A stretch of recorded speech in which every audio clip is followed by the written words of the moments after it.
नमस्कार दोस्तों, स्वागत है आपका अपने YouTube चैनल G2U RJ पर। तो दोस्तों सभी को धनतेरस की हार्दिक शुभकामनाएं।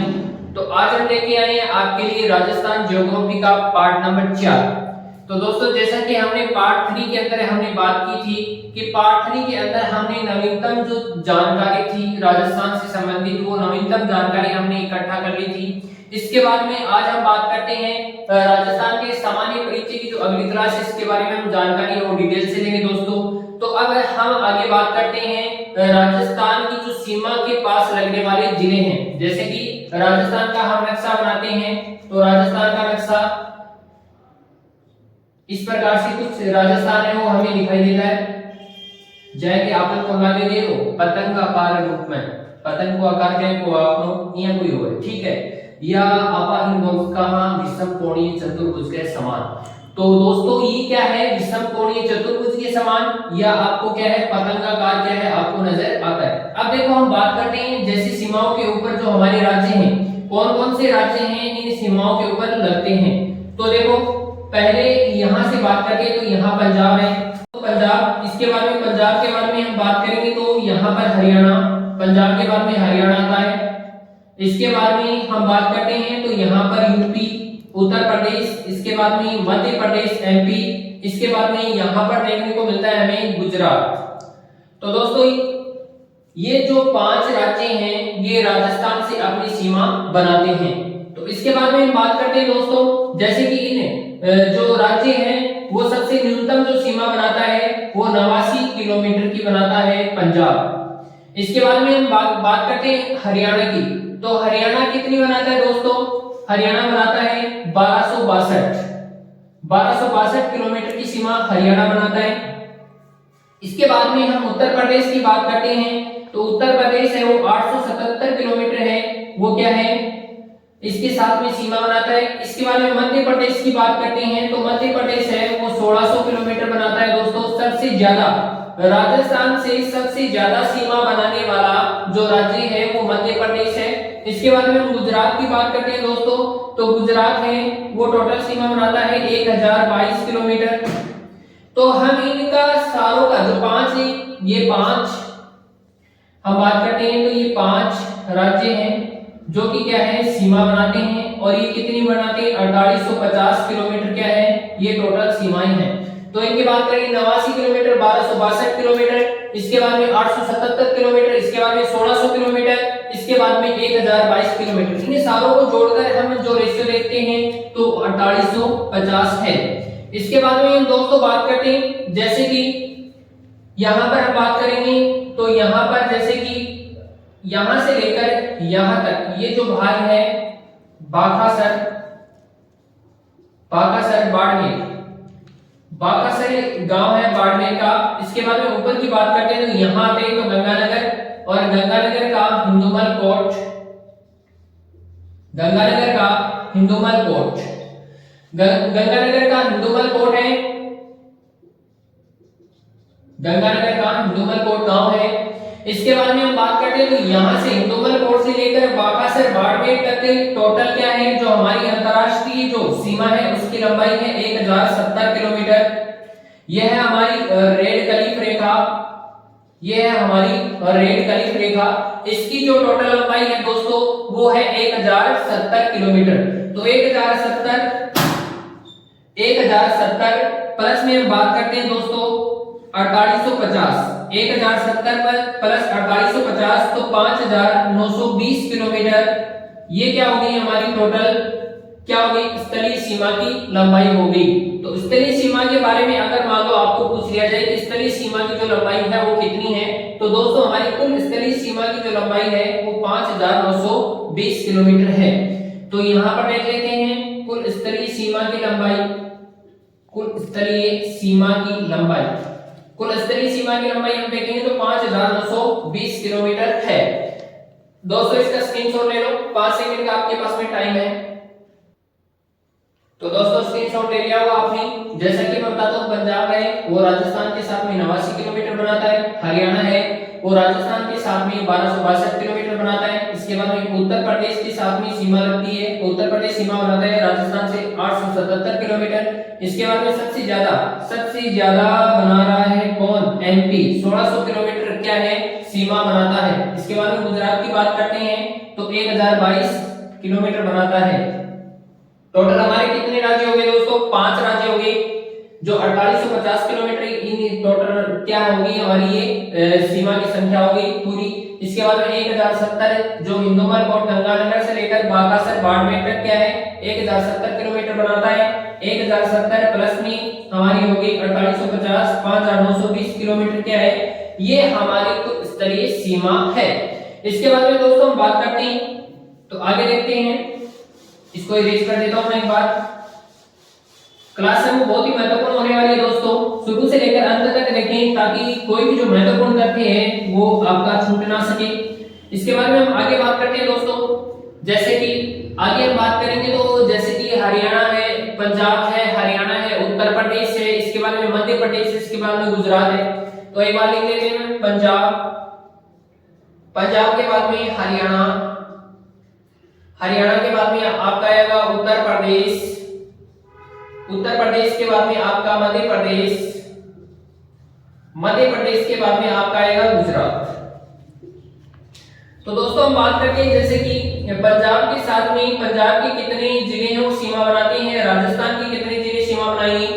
इसके बाद में दोस्तों हम बात करेंगे जैसे कि हरियाणा के कितने जिले हैं वो सीमा बनाते हैं राजस्थान से, और राजस्थान के हैं वो कितने जिले सीमा बनाते हैं हरियाणा से। इसके बाद में उत्तर प्रदेश की बात करेंगे, उत्तर प्रदेश के कितने जिले और राजस्थान के कितने जिले। इसके बाद में मध्य प्रदेश की बात करेंगे, मध्य प्रदेश के कितने जिले और राजस्थान के कितने जिले। इसके बाद गुजरात की बात करेंगे, गुजरात के कितने जिले और राजस्थान के कितने जिले। तो हम जैसे कि पंजाब की बात करते हैं यहाँ पर दोस्तों, तो पंजाब देखो, पंजाब के भी 2 लगते हैं और राजस्थान के भी कितने लगते हैं, यहाँ पर 2 लगते हैं। इसके बाद में हम बात करते हैं जैसे कि हरियाणा, तो हरियाणा के 7 लगते हैं और राजस्थान के जिले लगेंगे 8। इसके बाद में हम उत्तर प्रदेश की बात करते हैं, तो उत्तर प्रदेश की हम बात करेंगे दोस्तों, तो उत्तर प्रदेश के 2 लगेंगे और राजस्थान के कितने लगते हैं हमारे 3 लगते हैं। इसके बाद में हम मध्य प्रदेश की बात करते हैं दोस्तों, तो मध्य प्रदेश के भी 10 लगते हैं और राजस्थान के भी कितने लगेंगे 10 लगेंगे। मध्य प्रदेश के कितने लगते हैं 10, तो राजस्थान के कितने जिले लगते हैं 10, सीमा बनाते हैं। इसके बाद में हम गुजरात की बात करते हैं, तो गुजरात के दोस्तों 6 गुजरात के और 6 ही क्या किसके, राजस्थान के।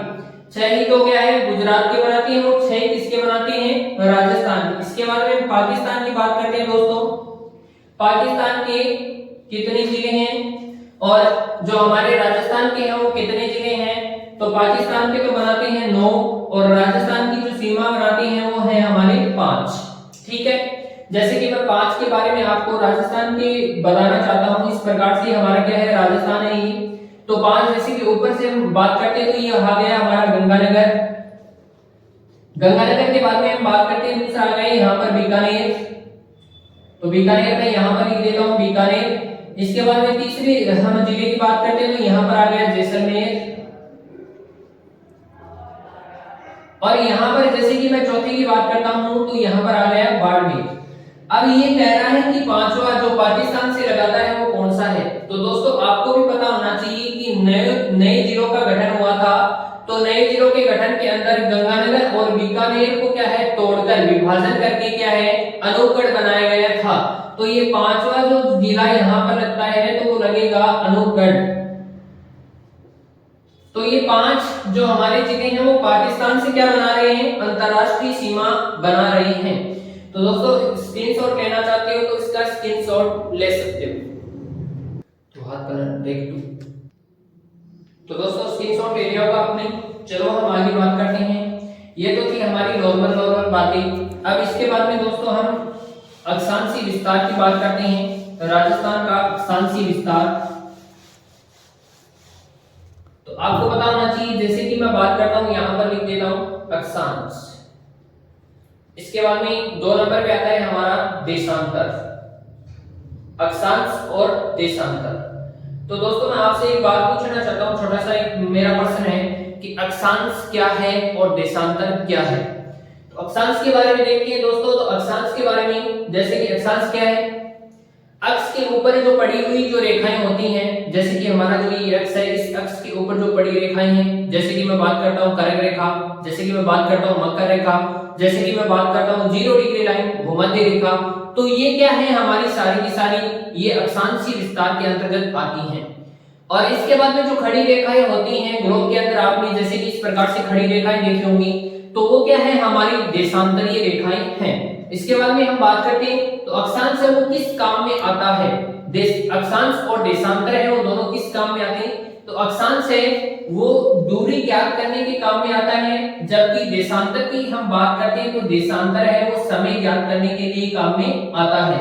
अक्षांश को हम किसी भी जगह पे काम में लेंगे तो उससे क्या है दूरी का हमें क्या लग जाएगा, अनुमान लग जाएगा, जबकि जो हमारा देशांतर होता है तो देशांतर है वो समय ज्ञात करने के लिए क्या है हमारे काम में आता है।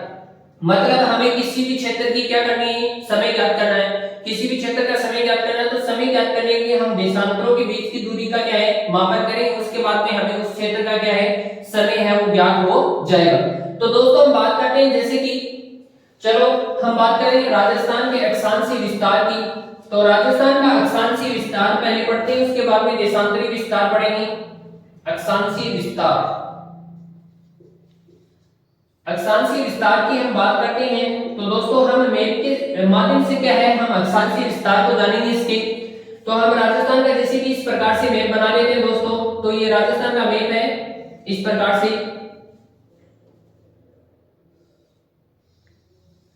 ये राजस्थान का मैप है दोस्तों, इसका हम अक्षांशीय विस्तार है वो देखने की कोशिश करते हैं। तो राजस्थान का अक्षांशीय विस्तार देखेंगे तो 23 डिग्री 3 मिनट से लेकर इसके बाद में 30 degree 12 minute, 30 degree 12 minute, 23 degree 3 minute से लेकर 30 डिग्री 12 मिनट, 23 डिग्री 3 मिनट उत्तरी अक्षांश, तो इसी उत्तरी अक्षांश लिखेंगे हम, क्योंकि हम क्या किसकी बात कर रहे हैं अक्षांशीय विस्तार की बात कर रहे हैं। इसके बाद में 30 डिग्री 12 मिनट ये भी क्या आएगा उत्तरी अक्षांश, क्योंकि हम फिर से क्या कर रहे हैं अक्षांशीय विस्तार की हम क्या कर रहे हैं बातें कर रहे हैं। तो इसके बाद में दोस्तों देखते हैं 23 डिग्री 3 मिनट उत्तरी अक्षांश।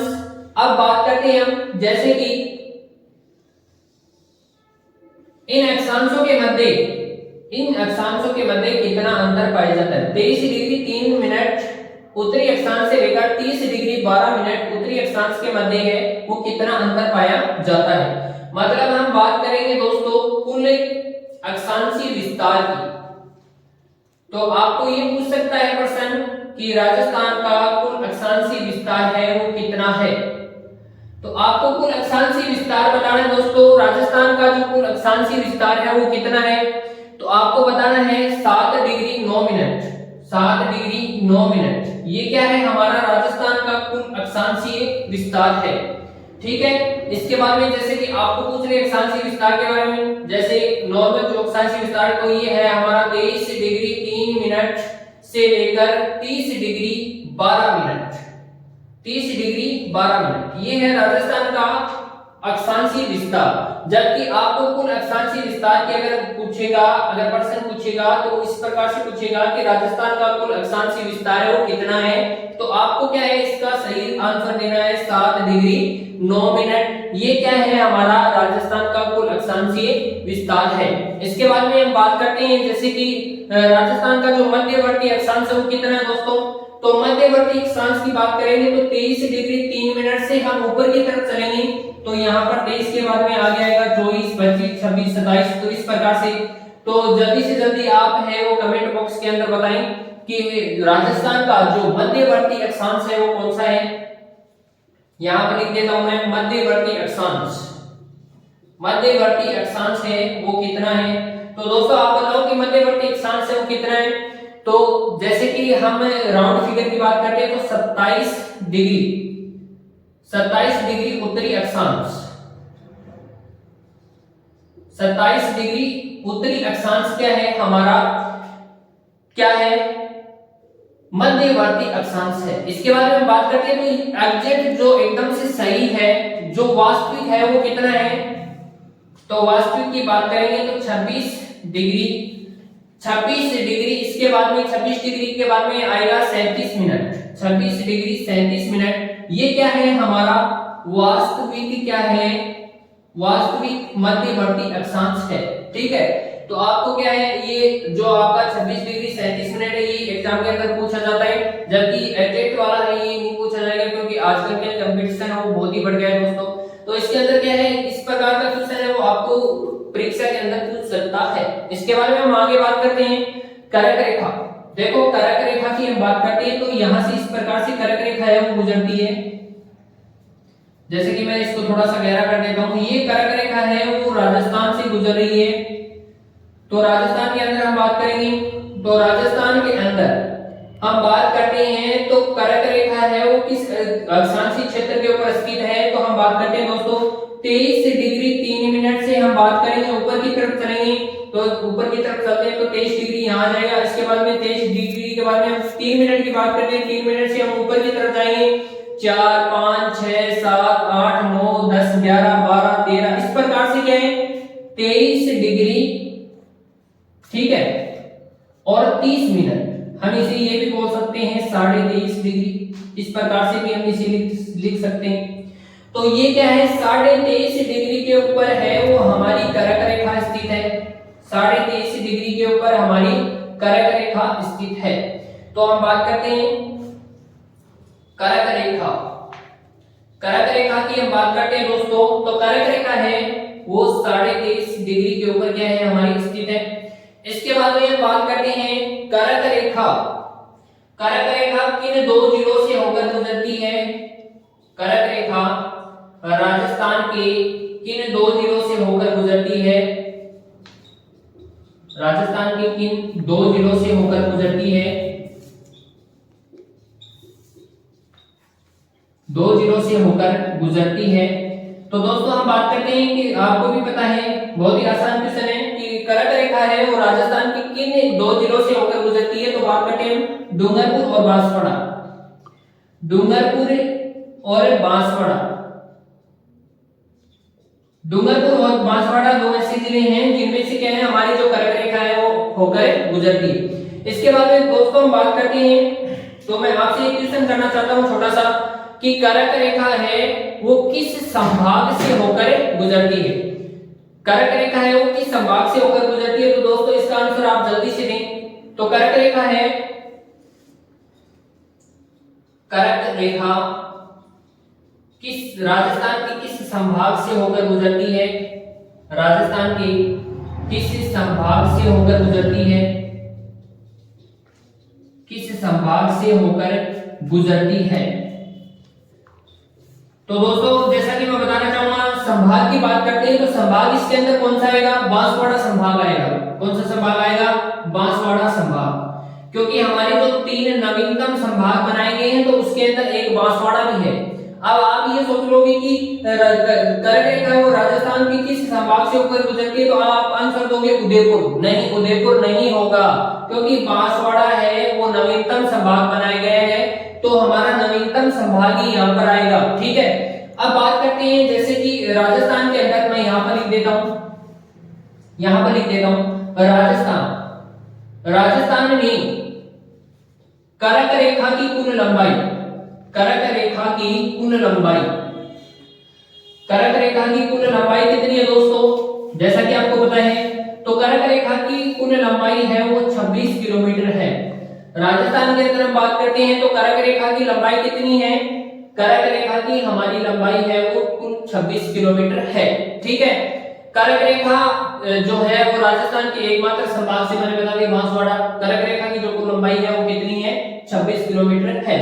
तो इसका स्क्रीनशॉट ले लो जल्दी से, इसके बाद में हम आगे बढ़ते हैं।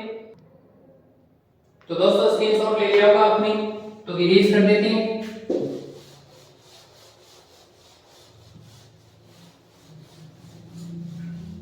वीडियो बहुत ही महत्वपूर्ण होने वाला दोस्तों, शुरू से लेकर अंत तक देखें, अपने दोस्तों के साथ में शेयर करें ताकि आपको भी क्या है महत्वपूर्ण तथ्य मिल सके और आपके दोस्तों को भी महत्वपूर्ण तथ्य मिल सके।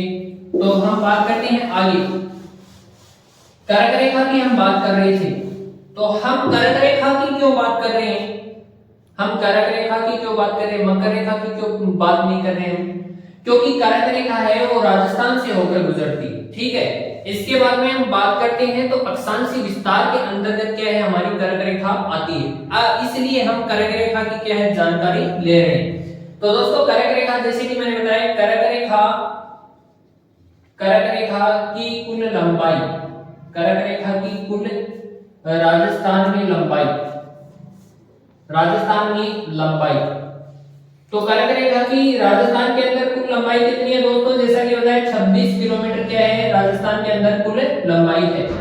इसके बाद में मैं आगे बात करना चाहूंगा, जैसे कि कर्क रेखा को दो बार काटने वाली नदी है वो कौन सी है, तो देखते हैं कर्क रेखा को दो बार काटने वाली नदी, दो बार काटने वाली नदी, तो आपको भी पता है कि कर्क रेखा को दो बार काटने वाली नदी कौन सी है, तो माही नदी है। माही नदी क्या करती है, कर्क रेखा को दो बार काटती है। इसके बाद में मैं बात करना चाहता हूं, तो कर्क रेखा को तो आपको पता है कि माही नदी काट रही है, जबकि जो मकर रेखा है उसको काटने वाली जो नदी है उसका नाम बताइए जरा आप। मकर रेखा को काटने वाली नदी का नाम बताइए। इसके बारे में हम आगे बात करते हैं, जैसे कि यहां पर मैं आपका जो चित्र है वो बना देता हूं इस प्रकार से, जैसे कि हमारा राजस्थान है, ये हमारा राजस्थान इस प्रकार से पतंगाकार या विषम कोणीय चतुर्भुज के समान। तो ये हमारी यहां से कर्क रेखा इस प्रकार से गुजर रही है और यहां से माही नदी का उद्गम होता है और इस प्रकार से ये यू टर्न लेके क्या है यहां से इस प्रकार से आती है। तो कर्क रेखा को दो बार काटने वाली एकमात्र नदी है वो कौन सी, हमारी माही नदी है। अब इसका बात करते हैं, जैसे कि उल्टा यू है वो इस प्रकार से बनता है, जबकि पूरी कर्क रेखा को जब काट लेती है तो ये इस प्रकार का साइन बना रही है, मतलब अंग्रेजी का जो ए है, अल्फाबेटिक जो ए है, इस प्रकार की जो आकृति है वो बना रही, ठीक है। बाहर की तरफ भी हम खींच देते जैसे ये, तो अंग्रेजी के जो ए के समान क्या बना रही है, आकृति बना रही है। तो हम देखेंगे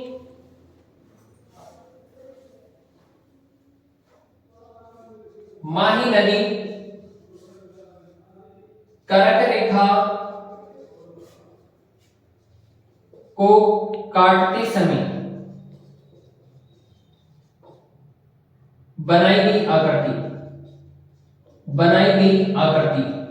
तो माही नदी के द्वारा जब कर्क रेखा को काटा जाता है उस समय उसकी जो आकृति है वो यू आकार की बन जाती है, क्योंकि यू आकार का क्या साइन बनाती है। इसके बाद में जैसे कि मैंने एक प्रश्न पूछा था आपसे, मकर रेखा को काटने वाली जो नदी है, दो बार काटने वाली जो नदी है वो कौन सी है, तो मैं यहां पर लिख देता हूं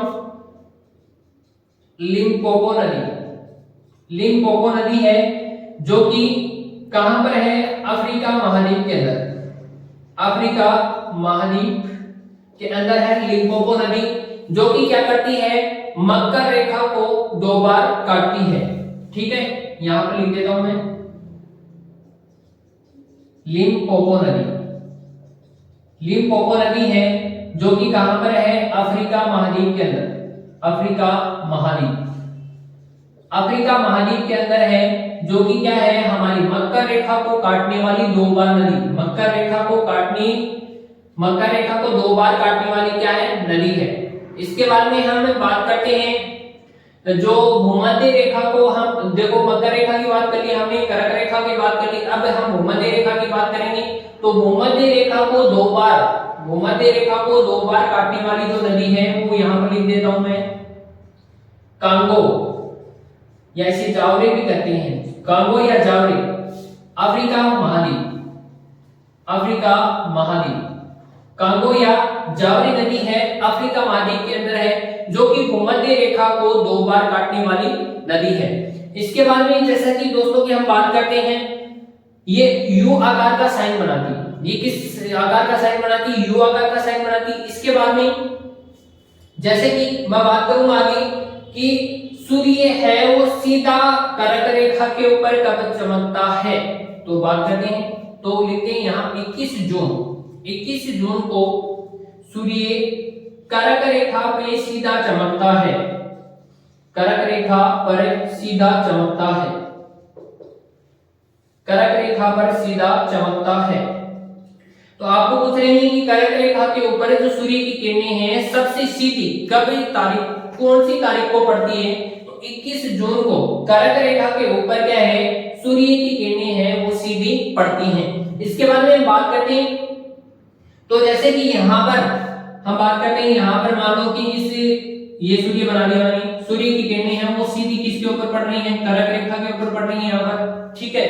तो यहाँ पर सूर्य की किरणें सीधी पड़ती हैं, तो मैं आपसे एक क्वेश्चन पूछना चाहूंगा दोस्तों छोटा सा, कि तिरछी कहां पर पड़ेगी? जैसे कि यहाँ मैं लिख देता हूं कम तिरछी कहां पर पड़ती हैं, कम तिरछी कहां पर पड़ती हैं?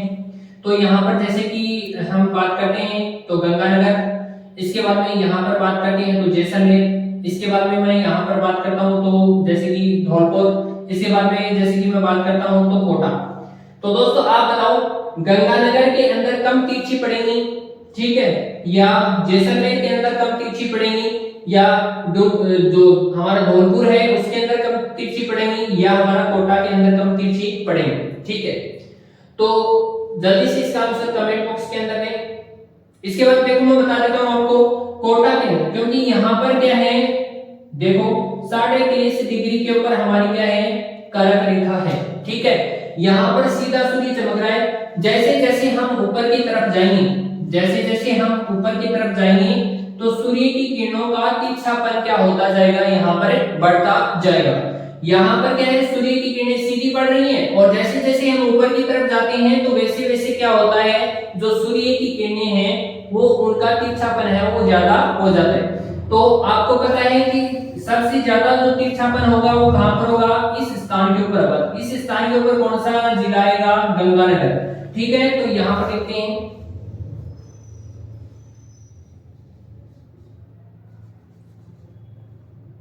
सबसे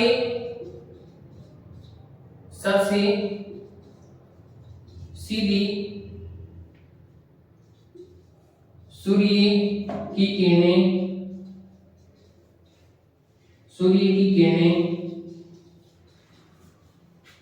किस जिले में पड़ती हैं?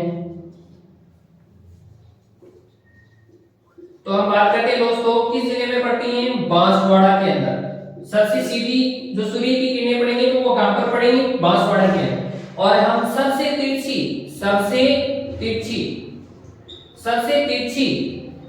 सूर्य की किरणें किस जिले के अंदर पड़ती हैं? सूर्य की किरणें सबसे तिरछी सूर्य की किरणें किस जिले के अंदर पड़ती हैं? तो हम बात करते हैं तो गंगानगर के अंदर। सर्वाधिक जो सीधी पड़ेंगी तो बांसवाड़ा के अंदर पड़ती हैं, और सबसे जो तिरछी जो सूर्य की किरणें पड़ेंगी तो वो कहां पर पड़ेंगी? हमारी गंगानगर के अंदर पड़ती हैं, ठीक है। इसके बारे में हम बात करते हैं, तो दोस्तों इसका स्क्रीनशॉट लेना चाहो तो इसका स्क्रीनशॉट ले लो।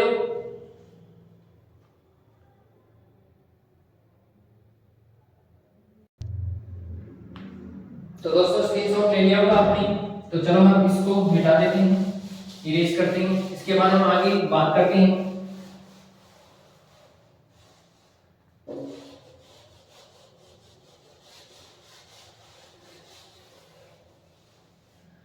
तो दोस्तों हम बात करते हैं आगे कर्क रेखा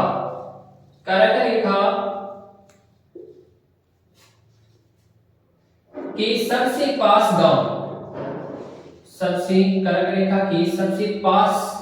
गांव, सबसे पास का जो गांव है वो कौन सा है? तो हम देखते हैं जो ऐसा कौन सा जिला है और उसके अंदर कौन सा ऐसा गांव है जो कर्क रेखा के सबसे पास में है। तो हम बात करते हैं दोस्तों चिखली गांव,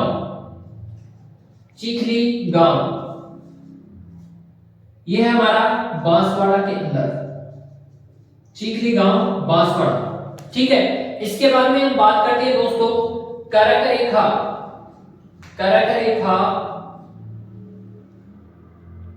से सबसे दूर गांव की हम बात करेंगे दोस्तों। तो सबसे दूर गांव जैसा कि आपको पता है ये कर्क रेखा है हमारी यहाँ पर, और यहाँ पर सूर्य है वो सीधा चमक रहा है, ठीक है, मतलब सूर्य की जो किरणें हैं वो सीधी कर्क रेखा के ऊपर पड़ रही है और तिरछी कहां पर पड़ रही है, गंगानगर के अंदर। तो गांव भी किसका होगा, कौन से जिले का होगा दोस्तों, गंगानगर का होगा। तो बात करते हैं कोणा गांव, कोणा गांव जिसके अंदर क्या है, जो सबसे क्या होगा, सबसे दूर गांव होगा कोणा गांव, श्री गंगानगर, श्री गंगानगर। तो दोस्तों आज की ये हमारी क्लास थी जो बहुत ही महत्वपूर्ण थी और महत्वपूर्ण तथ्य है वो आपके सामने हम लेके आए। तो क्लास को ज्यादा से ज्यादा अपने दोस्तों के साथ में शेयर करें। अगर किसी ने सब्सक्राइब नहीं किया तो चैनल को सब्सक्राइब करें, बेल आइकन को प्रेस करें ताकि आगे आने वाला वीडियो आप तक पहुंच सके। इसके बाद में हम जो देशांतरी विस्तार है वो अगली कक्षा में लेके आएंगे। धन्यवाद।